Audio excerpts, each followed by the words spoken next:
If you manage to make your way down to the McGuire Center on Tuesday morning to Marquette women's basketball, you may want to bring your earplugs. We're getting a midday matinee start for the Golden Eagles on Tuesday because Marquette is hosting their annual Milwaukee Public Schools Day for this one, and that means that the arena will be nearly packed with grade schoolers from all across the city, and they are traditionally one raucous group. Marquette is likely to give them something to cheer about, as the Golden Eagles are ranked 23 in the country in the latest Associated Press Top 25. That's the best ranking that Marquette has had for the MPS game in some time, possibly in the history of the event. Aside from this being the best Marquette team in a while, MU also needs to take care of business here. The Golden Eagles are headed into a challenging section of their non-conference schedule following this game. On Saturday, they'll be in Green Bay to take on a Phoenix team that's on the verge of breaking into the top 25.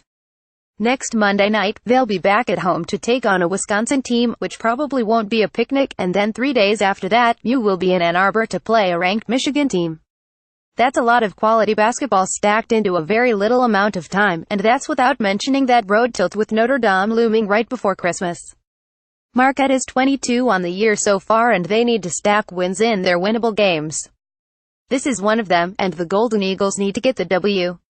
Game 5 versus Loyola Chicago Ramblers 04 day Tuesday, November 28, 2017 time 11:30 am Central Television Spectrum Sports, only available to Spectrum customers streaming myspectrumsports.com, but only if you're a Spectrum customer.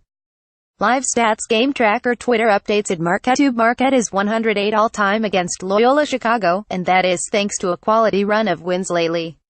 Of course, by lately, I actually mean over the past 23 years, as Marquette has won all 7 meetings since 1994. Most of those W's have been pretty lopsided, but the most recent meeting was just a 15-point decision back in November of 2014.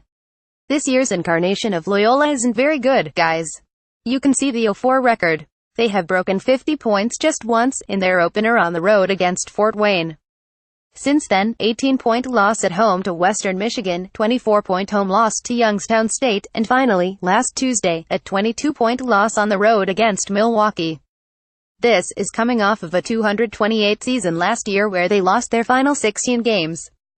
One thing they do have going for them is that second-year head coach Kate Actor was an assistant at Xavier for 1 season before taking the Loyola job, so she's somewhat familiar with what Marquette does under the guidance of Carolyn Kieger. Marquette is going to have to guard Kaylin Strawbridge. The 5 feet 7 inches freshman is leading the Ramblers in scoring at 14.3 points per game, and she chips in with 3.8 rebounds and 2 assists, as well. She's not much of a shooter, though. Strawbridge leads Loyola in long-range attempts at 23, but only 26% of them have gone in so far this season. Fellow Ellie Rice has knocked down half of her long balls this season, but she's only tried 10 of them. Depending on what Kieger and her staff are seeing on film from Loyola, the Golden Eagles may be best served by jumping all over the Ramblers early. Loyola has struggled in the opening 10 minutes, getting outscored 8,135 in the 4 first quarters that they've played this season.